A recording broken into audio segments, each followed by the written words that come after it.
going to start with some good news and some bad news. The bad news is that every one of you will be upset at least once during this presentation. The good news is that you don't ever have to see me again because I'm not part of your collaboration. My job is to lob hand grenades in and walk out the door. So, disclaimer, I'm not having a go at you. I'm not criticising the players. We all love to hate Richie McCaw or David Pocock, but we're talking about the game. We all know that good players push the rules as far as they can. I don't disrespect anyone for doing that.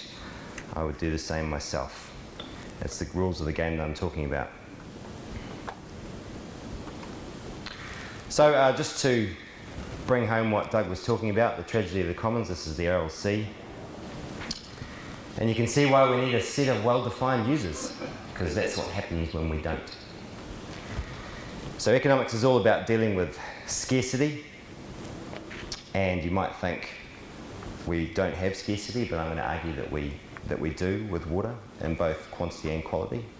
And this is what happens when we don't acknowledge scarcity and deal with it in some way. I'm going to talk about rights, and I'm assuming you've all listened to Doug's presentation and you understand the complexity that goes with that term, okay? He's right, we're not necessarily talking about property rights and the my house, my castle sense of things, but that there are a bundle of rights there that can be handed out in different ways.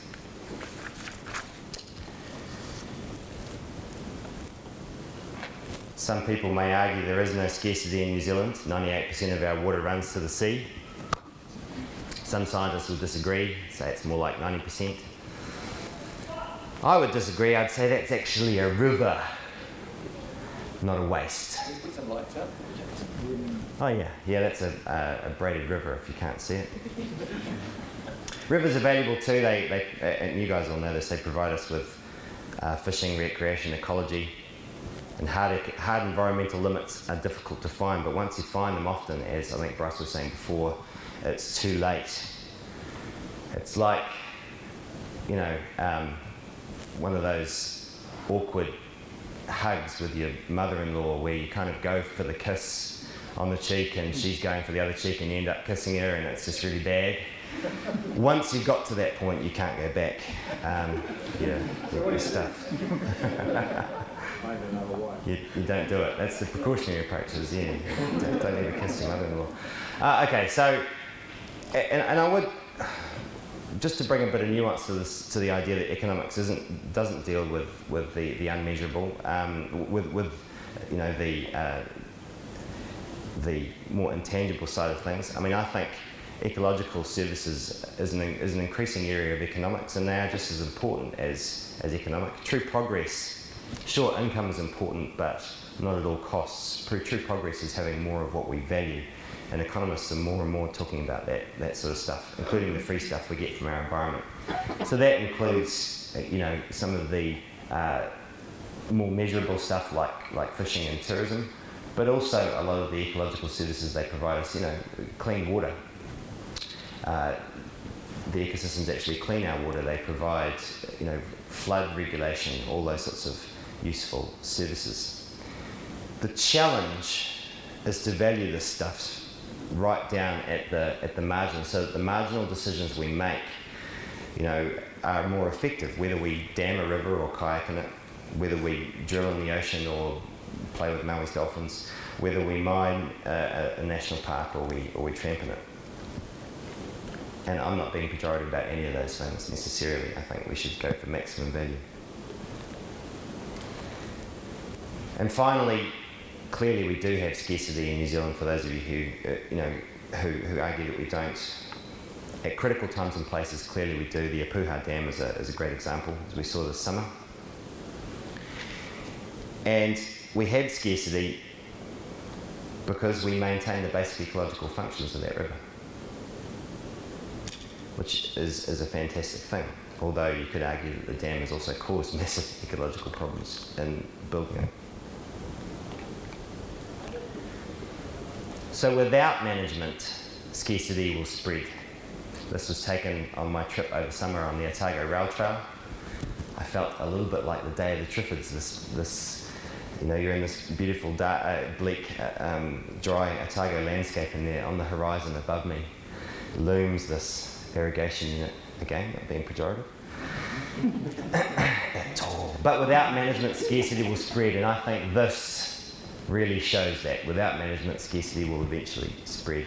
As Doug said, we needed a set of well-defined users, and in New Zealand, arguably, we haven't had that.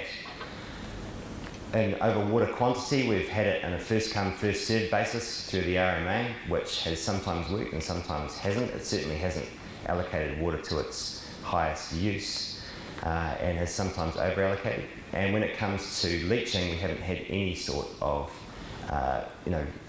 consenting system. So we haven't even, in a lot of areas, still don't have a set of well-defined users in terms of non-point pollution. And that has led to an incredible spread, which is still continuing today. So the PCE report predicted that massive conversions would continue out to 2020. The argument from the farming sector was that won't be seen because we now have all these wonderful regulations in place. Well, the PCE report that came out on Friday said Waikato has actually already passed 2020 projected figures. So clearly we still, until there is a set of well-defined users, which I would argue throughout most of New Zealand there still isn't yet, then scarcity still looms. And the industry talks about having headroom in certain catchments. This assumes that bottom lines are the target, that our environmental bottom lines are the target, whereas actually the purpose of what our NOF and NPS said is to maintain or improve. Again, this was pointed out by the Parliamentary Commissioner for the Environment last week. So how can water quality be maintained and improved across New Zealand with conversion still continuing? And I'd argue that it's actually in the interest of the industry to step up on this as well. We need to allocate that set of well-defined users, as Doug pointed out. Delay only makes it harder, because the more people that convert in a catchment means there's less room for everyone else left behind. So again, we've had action in some catchments, but I would argue that actually the milk price has done more for water quality in New Zealand than the NPS and NOF has done so far. It's scared people off converting. So, there's many ways to do this. Moratorium and intensification is one option, maximum stock numbers in the catchment are the other. Whatever, there's various ways of talking about these things, but they need to be talked about. The fact is that we have enormous experience in dealing with common pool resources in New Zealand. We were one of the world leaders on fisheries. We made an awful lot of mistakes, but we've learnt from those. And I would argue now that the QMS is overall pretty successful, both from a fish stock and from an industry viability perspective. The social side was less so, but as Meatloaf said, 2 out of 3 ain't bad. We've learned a lot from the experience. Closing the commons hurts. There's no nice way to do it. We need to take a precautionary approach. So where there's less information, we need to be more cautious. But we've created an incredible asset. The tradable quotas are now worth $4 billion. And originally there was a resource rental attached to that. That was dumped for a reason I'll talk about in the next slide. But the idea was that some of that value from creating the tradable quotas would be returned to the New Zealand public, who arguably own the resource. These rights are really access to that resource. There is still a full cost recovery program in position for monitoring of the fish resource. So there's a very clear precedent there of commercial users paying for monitoring of the system as a bare minimum. And the system was designed to prevent monopolies. You can argue that we didn't do enough to help the little guys, the inshore fishers. Other systems have done a lot better on that front. If you want to take into account the social side, there are ways to do that. There are ways to alter the system. But this was the big mistake that we made. And really the thing we should learn from these guys, Aaron Druffy, is that rights never provide certainty. I think Doug was showing this. We're talking about natural systems, which are complex. Stuff changes, particularly with climate change on the way. That is a major issue for your guys' conversation. But it shows the importance of investing in the science, the need for good water accounts, for example, and good monitoring around the country. And in the absence of good science, you need to be extra cautious. And even then, even when we have good science, like we do with the hoki stocks, that's arguably New Zealand's best monitored fishery, nature sometimes throws you a curveball. You get an El Niño year, they don't breed so much, you need to catch less of them.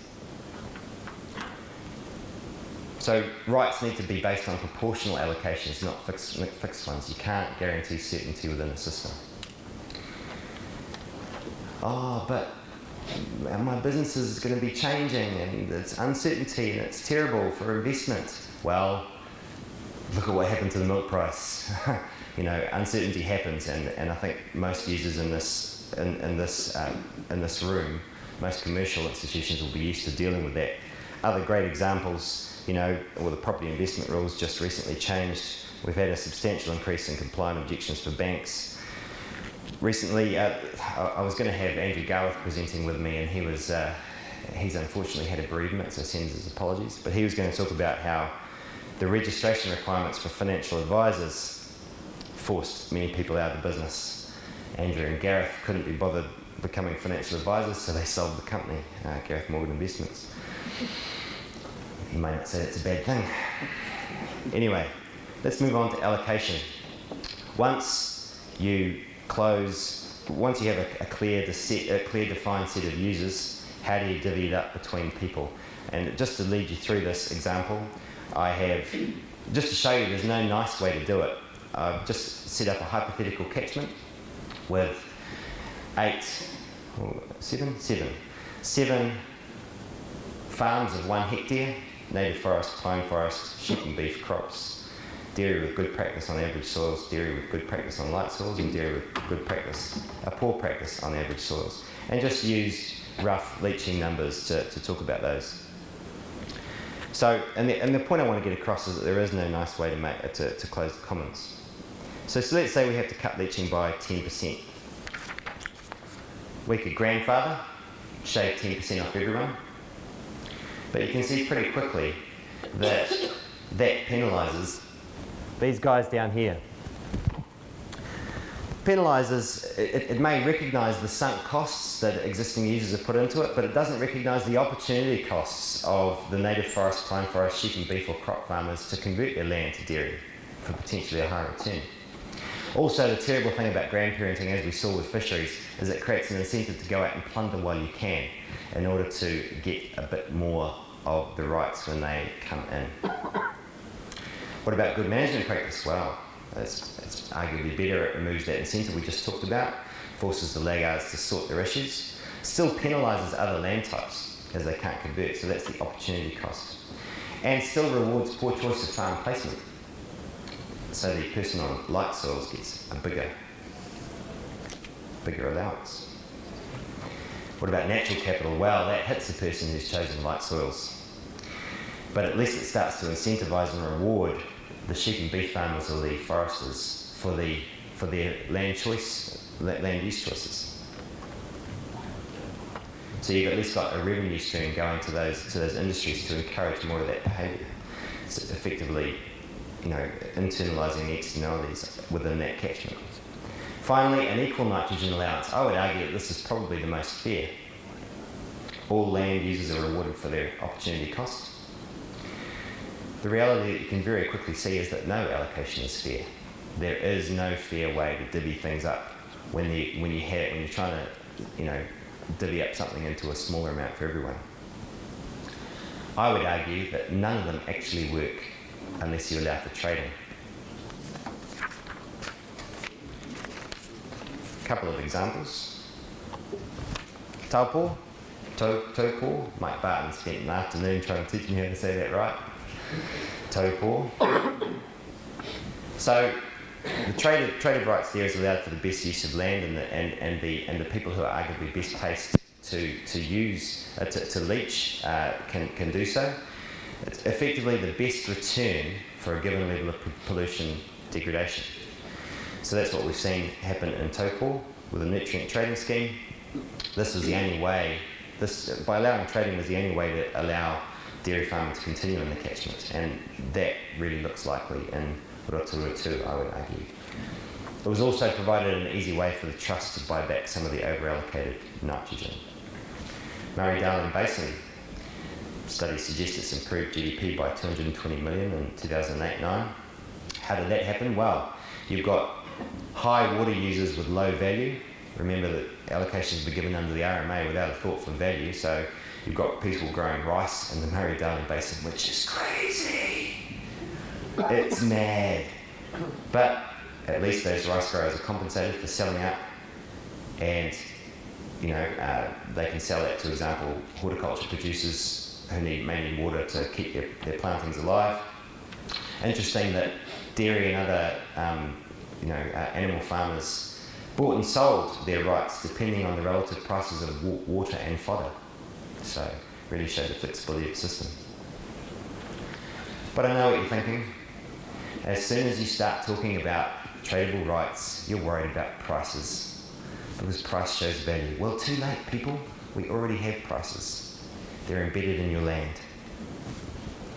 The value of irrigated land is valued 8k higher on average, according to Irrigation New Zealand. Thanks for doing that. Helping me make my point. There's another study by John Small, shows a premium of between 15 and 50% for irrigated land in drought-prone areas. Bundling rights with land is also crazy, because it reduces the ability to trade and obfuscates the value of the water right. Plus, from an equity perspective, it's been shocking for this country because we have no capital gains tax. Irrigating land has increased land prices, just like conversions, and the New Zealand public have seen very little of that in terms of tax revenues. This is the bill for fresh water from central government so far. There's enormous resources going into this, including collaborative processes in the regions. There will continue to be monitoring and clean-up. Who should pay? Now, I agree, historical issues are difficult to resolve, and that's why I think sorting out, limiting access to the commons is the first priority. But once we've done that, who is going to pay for the cleanup? And I think, just like with the example of fish, those who are profiting from a public resource should pay a share. I would argue that any conversions from now should meet the full costs of the impact of their actions.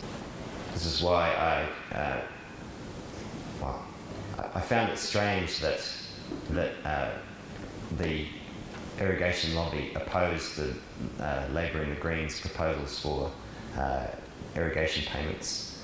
I think paying for water is the best chance that the farming sector has to get everyone else to pay, because there is no reason why you'd restrict it just to farming. All users would end up, I would argue, all commercial users that are profiting from this public resource should end up paying. That includes all players, hydro, commercial, residential. Although, interesting note that the recent conversions in the central and upper Waikato dwarf the residential take from the Waikato River, both from Auckland and Hamilton. And that's just the recent conversions we've had through. So there's a materiality point there. In terms of how you pay, well, you can either auction rights, or you can impose a resource rental on those rights. Resource rentals were part of the original idea of the QMS, as I said, but they were dropped when the Orange Roughy stuff-up happened. This is a photo about precision agriculture, really the point that most, yes, I know I've got 5 seconds to go, thank you, Tom. Most inputs have a price to recognise scarcity and encourage efficient use. Why should water be any different? So a price will help provide an incentive to conserve. A price could also be used as a proxy for water quality issues. So again, most of the water quality issues we have are in developed lowland catchments. It's a crude correlation, but it could work.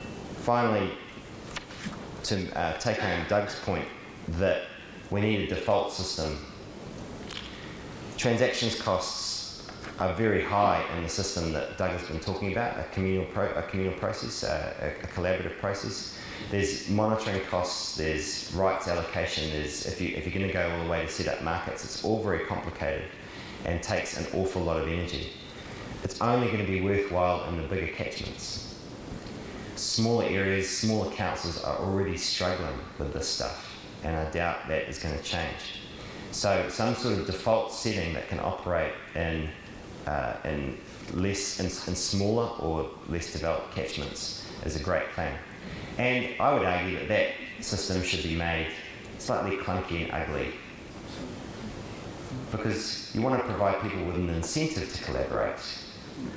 Don't provide them with a Rolls Royce if they don't collaborate. Provide them with a Skoda, you know, a nice, reliable, but ultimately clunky model. Two more quick points. We've already seen this in the past with TB3. I know lots of water users are arguing that they're doing stuff within their own businesses as a way forward. I would argue, actually, as we saw with TB3, it can be a lot more efficient to not take action within your own businesses and just pay a levy and let someone else do it. Maybe that is a solution with water quality as well. And finally, here's an example of the sort of system that you could see set up. This is from a stream upstream from a cockle bed in Otago, some beef cattle frolicking. Perhaps you know, your default system could include something like a payment for every conversion, which then went to help sheep and beef farmers fence and plant their rivers, just as an idea. There you go. Thanks, Geoff.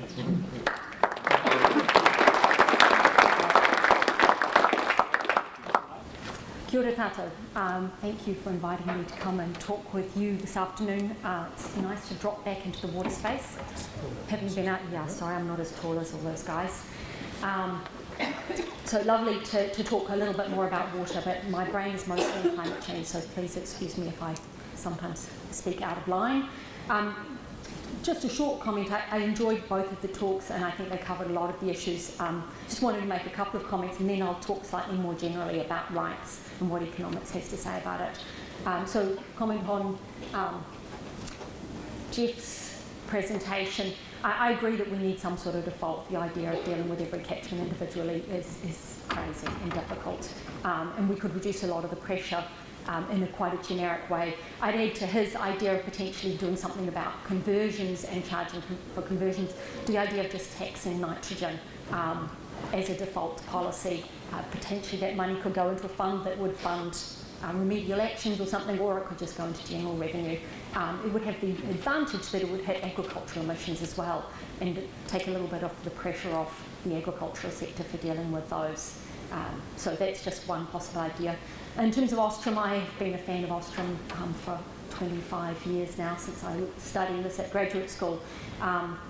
And Ostrom's work applies very well to renewable resources. It doesn't deal with situations where you're making a one-off decision and you've got a depletable, irreversible situation. So you just shouldn't apply it in those situations. It applies where you get the same river running again and again and again, or the same lake turning over at a reasonable pace, because what you're doing is you're learning from each other, you're experimenting and you're evolving a solution, and that's the game theory it draws on, is evolutionary and repeated game theory. So it's a specific area, and also I mean, Ostrom would be the last person to say you should take what she learned as a recipe book. She is an empirical political scientist. She did win the Nobel Prize for Economics, which I think is awesome, but she's actually a political scientist who worked with economists and economic tools. And political scientists will never tell you what you should do. They will say, well, this is what we observe in these situations. And so what she's saying is that in certain sorts of situations that meet the characteristics that Doug laid out so nicely, you can find cooperation. You're more likely to find cooperation. If you don't have those characteristics, you're pretty unlikely to find cooperation. But setting up those characteristics does not guarantee that you will get the cooperation. It's only sort of helpful. So if you're stuck with only being able to cooperate, like global climate change, you may as well try to treat it as a recipe book because you have no alternative. But if you have alternatives, you might want to consider those as well in different situations. I wanted to comment very briefly on but just adding up all the pieces is not enough, which I think Doug addressed quite nicely. And this is a long-term bugbear of economists. Consultants love multipliers. They love to say that you should support this sector because then it will employ other people and have feed-through effects through the economy. There's actually no empirical evidence for that except during recessions. So just be sceptical about that one. What we're trying to do is make the best use of the water we've got and the best use of the nitrogen that we've got in the situations we can use it. So I want to then step back and talk about how economics thinks about rights. Actually, before I say that, I know tomorrow I think you're talking about non-use values. And again, I want to reiterate what Geoff said, that economics totally thinks those are really important.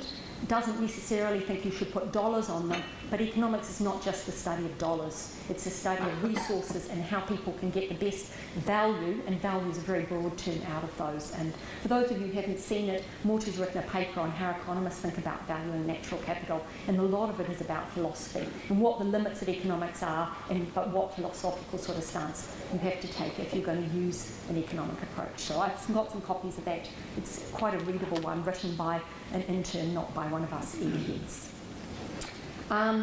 So I want to talk about three things on rights. So firstly, what do you have a right to do? And I want to talk about who creates the rights, and then what are the characteristics of really high quality rights. So those are sort of the three general things I'll talk through. So some of this will be teaching grandparents psych eggs, but hopefully there'll be some new insights for all of you. Or you'll think of something different because I'll say it differently or something. So the first thing is that rights are really, really complex, particularly when you're in the water space. But people think right to water, and they don't. The lay person doesn't think through all the complexities of that. So there's a physical dimension to either water quantity or water quality, litres of water. Even once you've defined litres of water, you have to think, is that litres of water that you took out of a river, or that you trapped in a dam, or is it the net? Is it how much stays on your farm and doesn't get back into the river? So is it how much you're reducing river flow? And this is something people haven't always thought through. In the past, they worried about the amount of water you take out of the river, but that's not such an issue if 95% of it's just flowing back in again. So having to be careful about this specific definitions. For water quality, it might be a kilogram of nitrogen leached that is likely to get to the waterway. But there's also a time dimension, and it critically matters when the water is used. It matters whether you're defining the right per day, per year. Is it defined as you can use it in May, but you can't use it in January? How long is that right going to be? There's lots of aspects to the time dimension. Obviously, it matters for the location, the specific location. But it can also matter for contingency. So as Geoff said, there's an enormous amount of uncertainty out there in the natural world, and water rights particularly need, if you make a really sophisticated scheme, you have to build that those contingency into your system. So you say, when there is a flood, this is what's going to happen. You're not just going to throw the whole system up and go into crisis mode. We've planned for for droughts, and you can have a mixture of rights so that some people have guaranteed water during the drought and other people lose their water right. There are a mixture of ways of doing that so that you can protect the people who really, really want to make sure they have access to water. Usually that's the fruit tree growers. If they don't water their trees, they're going to die. Whereas some of the other people can just stop feeding their cattle on their pasture and bring in forage, or move their cows out of the catchment or something. So there are ways of dealing with that. And finally, sometimes systems put on a use dimension too. What can you use your water for? So there can be some limitations around that. You don't have to specify all of these. So it depends on the situation that you're in, because obviously defining all of that stuff can be very complex and it's not necessarily required. It also doesn't need to be legally defined. It could be through common practice. There could be understandings around some of these things. And another thing that Geoff mentioned is that you may need to change those definitions. It may be that you have climate change or some sort of change in external circumstances, but it can also be that you've got science change. And I just want a slight sort of, whoops, sorry, I'm not good at these wiggly things. Okay, so one of the things that there is some angst out there about is changing versions of overseer. So this is just as an example where we need to balance certainty in the right so that the person who has the rights is able to make long-term decisions against the need to incorporate the new information.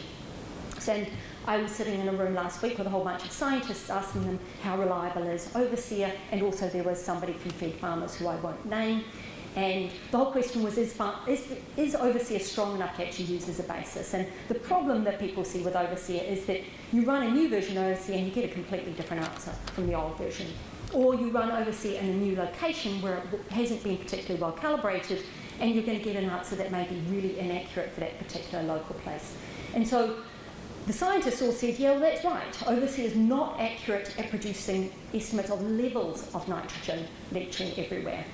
And so it doesn't make sense to expose farmers to the sort of slightly random nature of what those levels are. But it is reasonably accurate, and the best tool that we've currently got for estimating the changes in nitrogen when you change behaviour. And what we're trying to do with regulations and cooperation and agreements is actually get people to change their behaviour. It's not so much about the level that they started at, it's where do they go from there. And Overseer can tell you something about that.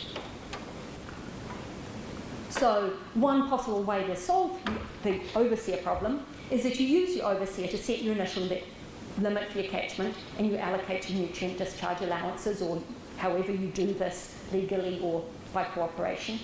And then the Overseer version is updated, you get 6.1.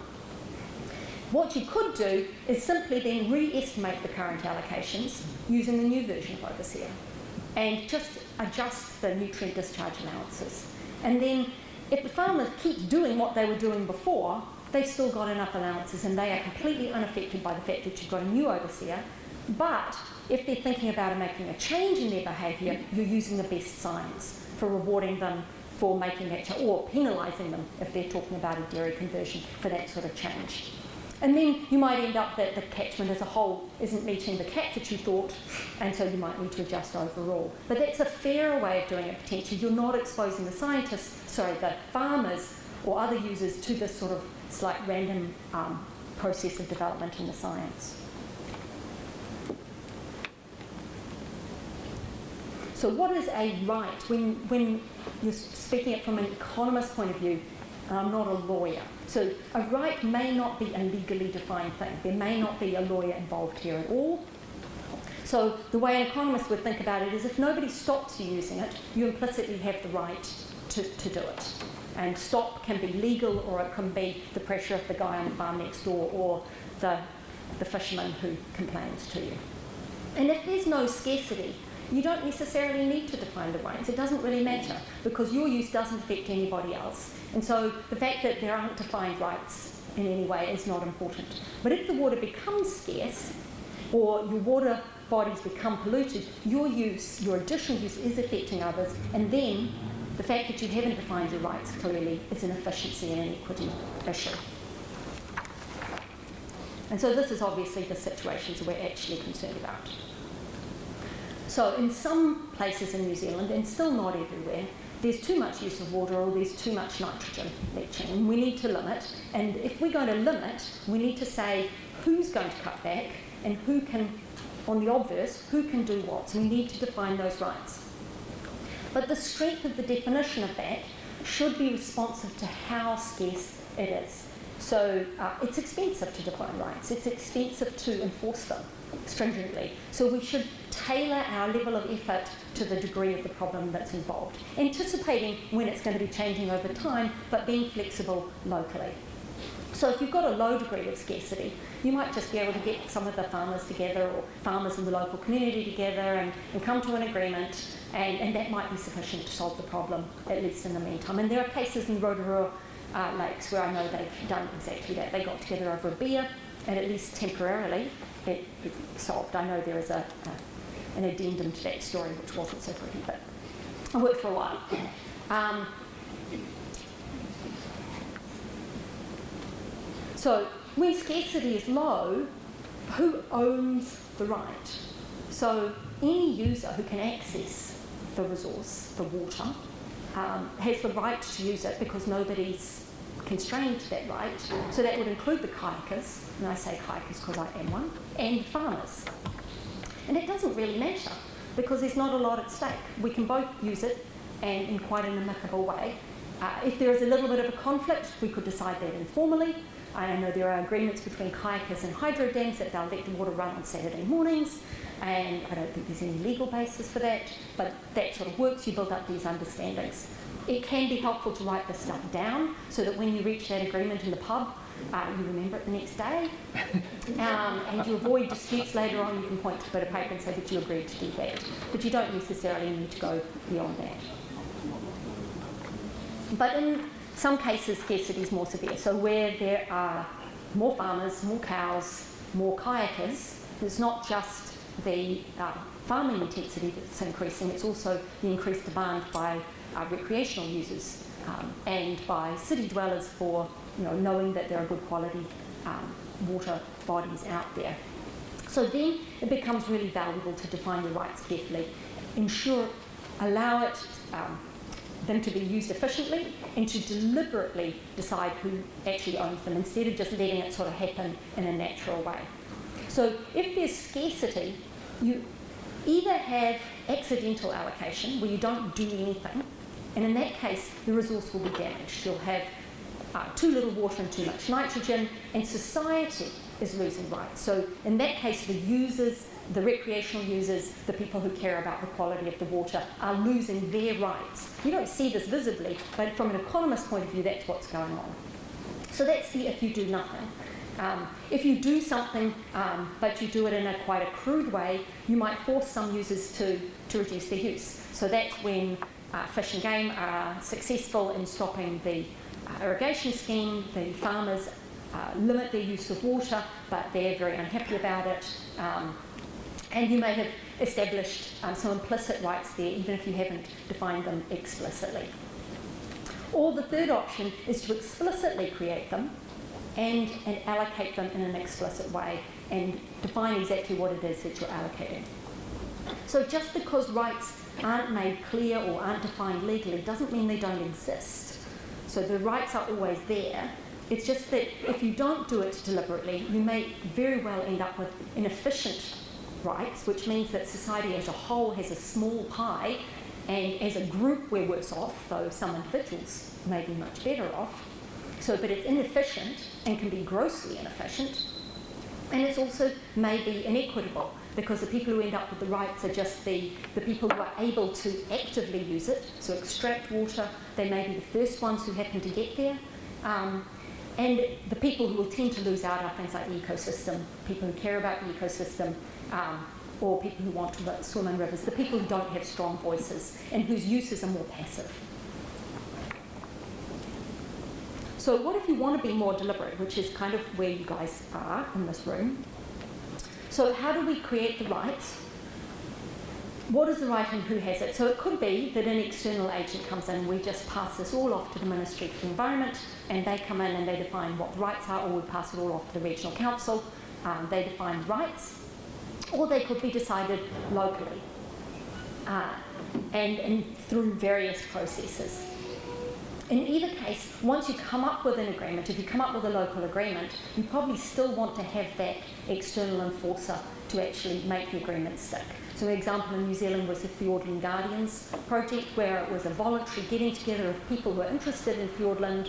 They came up with an agreement on how to manage it, but then they went to the government and they said, can you enshrine this in the law? Because we all agree it's a great idea, but we can't be sure that it will stick over time. When you're creating rights, I know one of the very hot issues is about ownership. And the owner doesn't have to be an individual. This doesn't have to be private property rights. The owner could be a group. As long as they can coordinate among themselves to use it efficiently and effectively within that group, that could be the owner. It could even be legally defined as the owner. So these are not just about private property rights. So what do clearly, efficiently defined rights look like? So first of all, it's back to that first slide, defining what the right is exactly, and to the degree of specificity you think you need in your catchment. So physical quantity, time, location, contingencies, etc.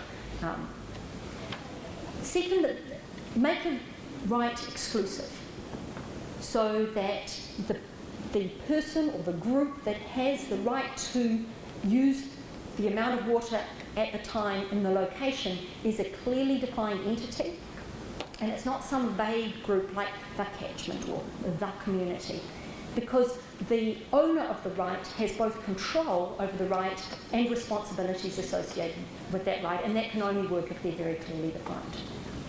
It has to be enforceable, so they're secure from seizure or encroachment. So once you come up with an agreement locally, you can't have it that the regional council will just come and overturn that and turn that into something else, because then if you know that your property rights are going to be changed or your community's rights are going to be changed, then you're not going to invest, you're going to lose a lot of value out of them. And try not to change the rules unless you really need to. And because I'm an economist, I have to say this, the third characteristic of efficient property rights is that they can be transferred. So there's some flexibility in terms of who actually controls those rights. And that's only appropriate in this case if there's no environmental impact from that transfer. So only within a catchment or at the right points in a river where you're concerned about the impact. Allowing them to be transferred immediately raises the value of those rights.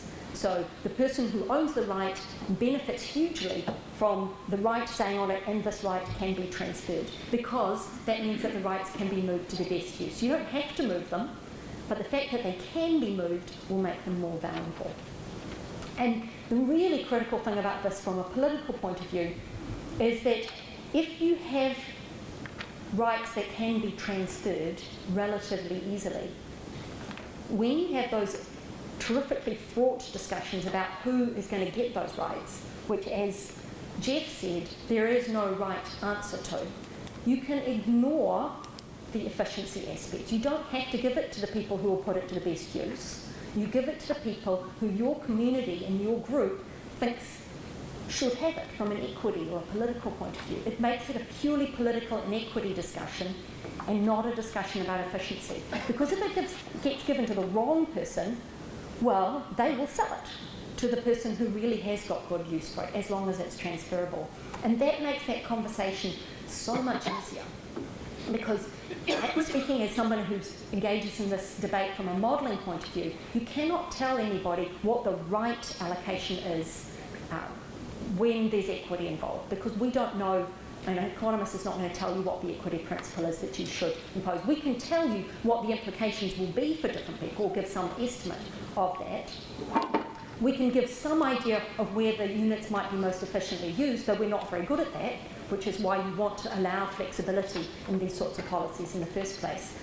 But if you can separate those two discussions by allowing transferability after they've been created, that initial discussion on who should get them can be a much clearer, more honest, more focused decision, and you can talk about what are the principles. How do we think about what equity would look like? And then how do we translate that into a particular methodology? So I will, one more slide. So high quality rights are fully defined.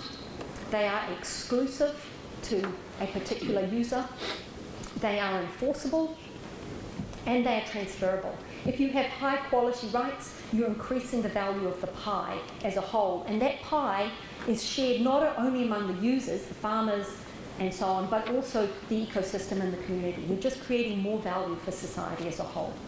Rights don't have to be legally defined, but if they are valuable, if there's a lot of scarcity, then it really will help to make them legally defined. It's incredibly difficult to maintain a cooperative agreement over a period of time. Defining rights is a technical question and can be dealt with in a technical way. Allocating the high quality rights after you've defined them is entirely about equity. And my only thought on that is talk principles and not options, because that just leads to a more positive, generative sort of discussion. I'll stop there. Thank you very much, Suzi.